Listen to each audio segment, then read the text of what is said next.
नमस्कार दोस्तों, स्वागत है classes with Ravi sir YouTube channel पर। दोस्तों आज पढ़ेंगे बौद्ध धर्म के बारे में। दोस्तों इससे पहले प्रागैतिहासिक काल और सिंधु घाटी सभ्यता, हड़प्पा सभ्यता और इसके बाद वैदिक सभ्यता के बारे में इससे पहले वीडियो बना चुके हैं। दोस्तों अगर नहीं देखे हैं तो देख लेना, प्लेलिस्ट में मिल जाएंगे दोस्तों, प्राचीन भारत के नाम से। दोस्तों आज पढ़ेंगे बौद्ध धर्म के बारे में। बौद्ध धर्म के जो संस्थापक हैं दोस्तों, वो हैं गौतम बुद्ध या महात्मा बुद्ध। बौद्ध धर्म के संस्थापक कौन है दोस्तों? गौतम बुद्ध या महात्मा बुद्ध। इनका जन्म 563 ईसा पूर्व इनका जन्म जो है 563 ईसा पूर्व कहाँ हुआ था दोस्तों? लुम्बिनी कपिलवस्तु नेपाल में हुआ था। कहाँ हुआ था दोस्तों? लुम्बिनी कपिलवस्तु नेपाल में हुआ था। यानी लुम्बिनी कपिलवस्तु के नेपाल, यानी कि जो अभी हाल कहाँ पर है दोस्तों? नेपाल में है। इनके बचपन का नाम क्या था? सिद्धार्थ। इनके बचपन का नाम जो था दोस्तों वो क्या था? सिद्धार्थ। इनका अन्य नाम और भी है दोस्तों। इन्हें तथागत गौतम के नाम से भी जाना जाता है। तथागत गौतम जिसका अर्थ है सत्य है ज्ञान जिसका, सत्य है ज्ञान जिसका। और उनके पिता का नाम शुद्धोधन था। उनके पिता का नाम क्या था दोस्तों? शुद्धोधन, जो कि कपिलवस्तु के निर्वाचित राजा, यानी कि निर्वाचित राजा थे और जो कि शाक्य कुल के थे। यानी कि गौतम बुद्ध का जन्म किसमें? शाक्य वंश में हुआ था दोस्तों। किस वंश में हुआ था? शाक्य वंश में दोस्तों। इनकी माता का नाम माया देवी था, जो कि कैसल राज्य की राजकुमारी थी दोस्तों, यानी कैसल राज्य की थी। और गौतम बुद्ध का जो पालन पोषण है दोस्तों, इनकी मौसी इनकी जो मौसी थी प्रजापति गौतमी ने इनका पालन पोषण किया था दोस्तों। इनके गौतम बुद्ध के जन्म के ही कुछ महीने बाद इनकी माँ की मृत्यु हो गई थी, माया देवी की। तो इनका जो पालन पोषण है इनकी मौसी गौतमी देवी ने किया था दोस्तों, प्रजापति गौतमी ने किया था। इनकी जो शादी है 16 वर्ष की उम्र में यशोधरा से हुई थी दोस्तों। किससे हुई थी? यशोधरा, जो कि शाक्य कुल से थी दोस्तों। किस कुल से थी? शाक्य कुल से, जिनसे एक पुत्र उत्पन्न हुआ जिनका नाम राहुल है दोस्तों। क्या था? राहुल था। इनकी जो मृत्यु है 483 ईसा पूर्व कुशीनारा देवरिया, यानी जो देवरिया के पास है दोस्तों कुशीनारा, वहां पर हुई थी दोस्तों। कुछ किताबों में कुशीनगर भी मिलता है दोस्तों, कुशीनगर। तो दोनों में से कोई भी हो, दोनों सही होंगे दोस्तों। आगे पढ़ेंगे दोस्तों। बुद्ध के जीवन के जो 4 दृश्य रहे हैं, वो उनका अत्यधिक प्रभाव पड़ा इनके जीवन पर। जो 4 दृश्य हैं वो दोस्तों, प्रथम है बुद्ध वृद्ध व्यक्ति दोस्तों, वृद्ध यानी बूढ़ा व्यक्ति। दूसरा बीमार व्यक्ति। तीसरा मृतक। और प्रसन्न चित्र सन्यासी। चौथा तो प्रसन्न चित्र सन्यासी दोस्तों। जो जब गौतम बुद्ध पहली बार महल से बाहर निकले तो उन्हें सर्वप्रथम वृद्ध व्यक्ति दिखा, तो उनके बारे में सोचा। और फिर बीमार व्यक्ति दिखा, और फिर मृतक व्यक्ति दिखा, और प्रसन्नचित्त सन्यासी दिखा दोस्तों। इन चारों का गौतम बुद्ध के जीवन पर बहुत प्रभाव पड़ा दोस्तों। उसके बाद दुख की निवृत्ति के लिए उन्होंने अष्टांगिक मार्ग की खोज की दोस्तों। जो कि अष्टांगिक मार्ग हैं दोस्तों, सम्यक दृष्टि, सम्यक संकल्प, सम्यक वाक, सम्यक कर्मात, सम्यक आजीव, सम्यक व्यायाम और सम्यक स्मृति, सम्यक समाधि। ये दुख की निवृत्ति के लिए गौतम बुद्ध द्वारा अपनाए गए अष्टांगिक मार्ग हैं दोस्तों। सम्यक दृष्टि, सम्यक संकल्प, सम्यक वाक, सम्यक कर्मात, सम्यक आजीव, सम्यक व्यायाम, सम्यक स्मृति, सम्यक समाधि दोस्तों। बुद्ध के जीवन में या जीवन से संबंधित बौद्ध धर्म के प्रतीक भी है दोस्तों। उनके जन्म का समय का प्रतीक दोस्तों कमल एवं सांड। क्या है? उनके जन्म का प्रतीक जो है कमल एवं सांड है दोस्तों। इनके जो प्रथम प्रवचन है उनका प्रतीक जो है दोस्तों वो है धर्म चक्र प्रवर्तन। यानी जो उनका प्रथम प्रवचन या उपदेश रहा वो धर्म चक्र प्रवर्तन के नाम से दोस्तों। महाबोधि यानी पीपल वृक्ष यानी बोधि वृक्ष या पीपल वृक्ष, जहां इन्हें ज्ञान की प्राप्ति हुई थी दोस्तों। गृह त्याग घोड़ा रहा दोस्तों इनका चिन्ह, धर्म प्रतीक जो रहा है घोड़ा रहा है। निर्वाण उनके पद चिन्ह रहे हैं और मृत्यु पर स्तूप बनाया गया दोस्तों। गौतम बुद्ध के जीवन की घटनाएं जो है दोस्तों, गृह त्याग की घटना को महाभिनिष्क्रमण कहा गया दोस्तों। क्या कहा गया? महाभिनिष्क्रमण। और ज्ञान प्राप्त होने की घटना को संबोधि, प्रथम उपदेश देने की घटना को धम्म चक्र परिवर्तन दोस्तों।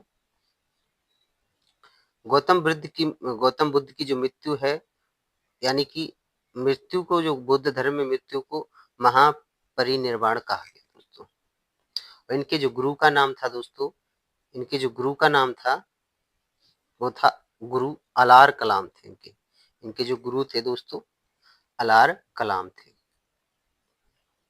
बौद्ध धर्म में जो कुछ संगीतियां हुई हैं दोस्तों,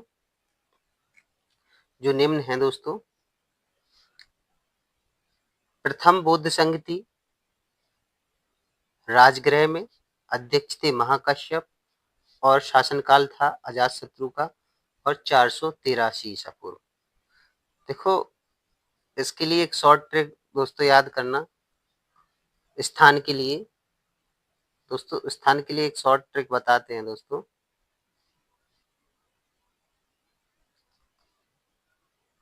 रावे पाक, रा से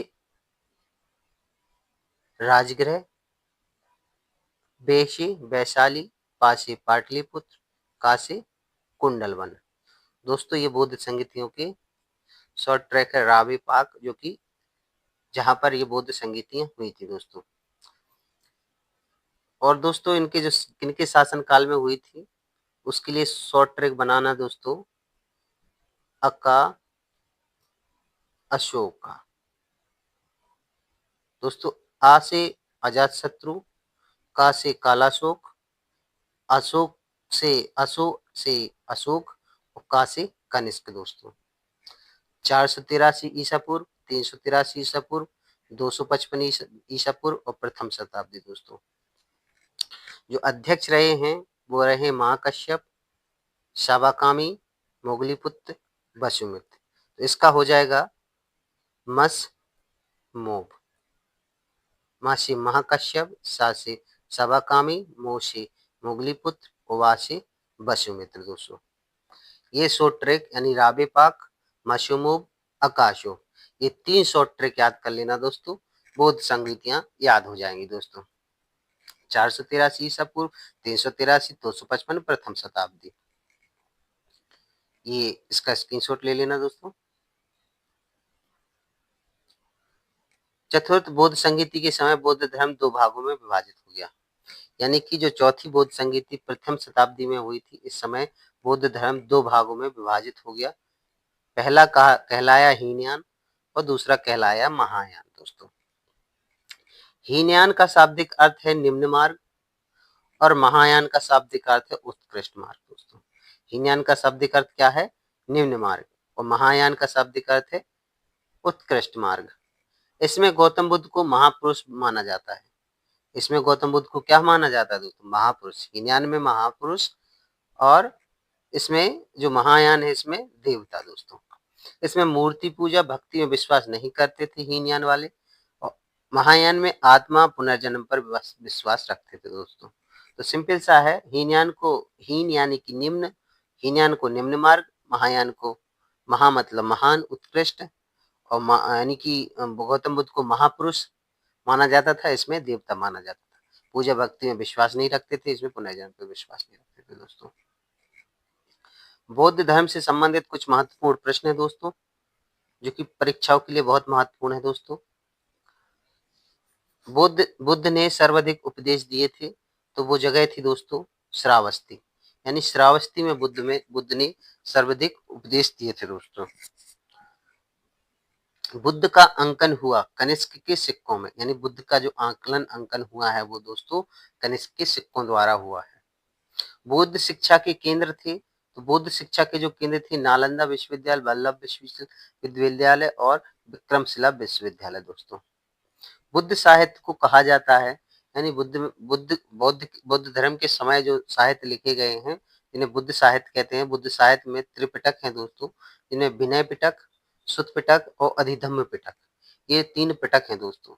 बुद्ध ने अपने उपदेश किस भाषा में दिए हैं? तो बुद्ध ने जो अपने उपदेश हैं वो दोस्तों पाली भाषा में दिए हैं। किस भाषा में दिए हैं दोस्तों? पाली भाषा में। बौद्ध धर्म के 3 रत्न या 3 अंग कहे गए हैं दोस्तों। जो पहला है बुद्ध, दूसरा है संघ, तीसरा है धम्म दोस्तों। धार्मिक जुलूस का प्रारंभ बौद्ध धर्म द्वारा किया गया, यानी कि जो धार्मिक जुलूस का प्रारंभ है दोस्तों वो सर्वप्रथम बौद्ध धर्म द्वारा किया गया दोस्तों।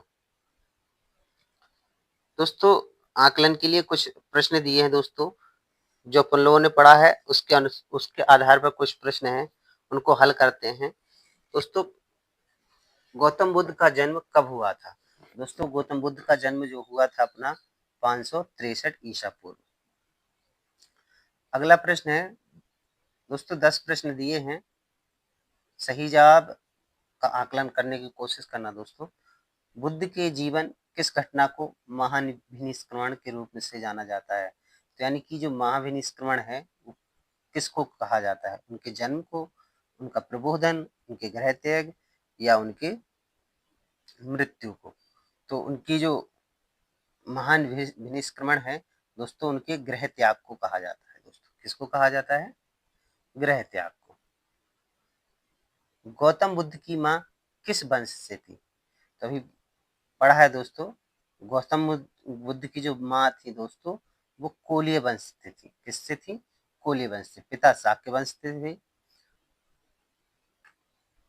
आगे अगला प्रश्न है, प्रश्न नंबर 4 जो है, बुद्ध का जन्म हुआ था वैशाली, लुम्बिनी, कपिलवस्तु या पाटलिपुत्र? तो दोस्तों कपिलवस्तु।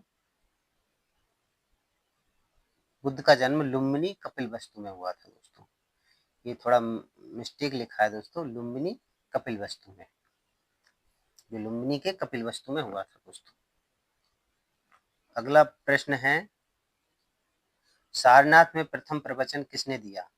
महावीर स्वामी, शंकराचार्य, महात्मा बुद्ध, गुरु नानक? तो वो थे महात्मा बुद्ध। महापरिनिर्वाण मंदिर अवस्थित है, यानी कि महात्मा जो बुद्ध हैं उनका जो मृत्यु है वो कहाँ हुई थी? कुशीनगर, कुशीनारा दोस्तों। लुम्बिनी, बोधगया, कुशीनगर, कपिलवस्तु, तो ये कुशीनगर कुशीनारा में हुई थी दोस्तों। अगला प्रश्न नंबर 7वां है, द्वितीय बौद्ध समिति का आयोजन कहाँ हुआ था? तो दोस्तों आयोजन को रावे पाक, रासे राजगृह, बासे वैशाली, यानी द्वितीय बौद्ध समिति वैशाली में हुई थी दोस्तों। तृतीय बौद्ध सभा किस स्थान पर बुलाई गई थी? तक्षशिला, सारनाथ, पाटलिपुत्र, बोधगया? तो पासे पाटलिपुत्र दोस्तों। तृतीय बौद्ध समिति जो है पाटलिपुत्र में हुई थी दोस्तों। और कुछ प्रश्न और हैं दोस्तों। महायान का शाब्दिक अर्थ है निम्न मार्ग, उत्कृष्ट मार्ग, मध्य मार्ग या इनमें से कोई नहीं? तो इसका सही आंसर है दोस्तों महायान यानी उत्कृष्ट मार्ग। निम्नयान यानी कि हीनयान यानी निम्न मार्ग था दोस्तों। बुद्ध ने सर्वाधिक उपदेश दिए थे वैशाली में, श्रावस्ती में, राजगृह, कौशाम्बी में? तो बुद्ध ने जो सर्वाधिक उपदेश दिए थे वो दोस्तों कहाँ दिए थे? श्रावस्ती में। कहाँ दिए थे? श्रावस्ती में दोस्तों। अगला और आखिरी प्रश्न है दोस्तों, अलार कलाम कौन थे? बुद्ध के शिष्य, बुद्धकालीन शासक, बुद्ध के गुरु, बुद्ध भिक्षु? अलार कलाम थे जो बुद्ध के गुरु थे दोस्तों। दोस्तों ये टॉपिक यहीं समाप्त करते हैं। अगला टॉपिक जो रहेगा जैन धर्म होगा दोस्तों। जैन धर्म के बारे में पढ़ेंगे दोस्तों। और जो वीडियो दोस्तों नहीं देखे हैं वो देख लें प्लेलिस्ट में जाकर दोस्तों।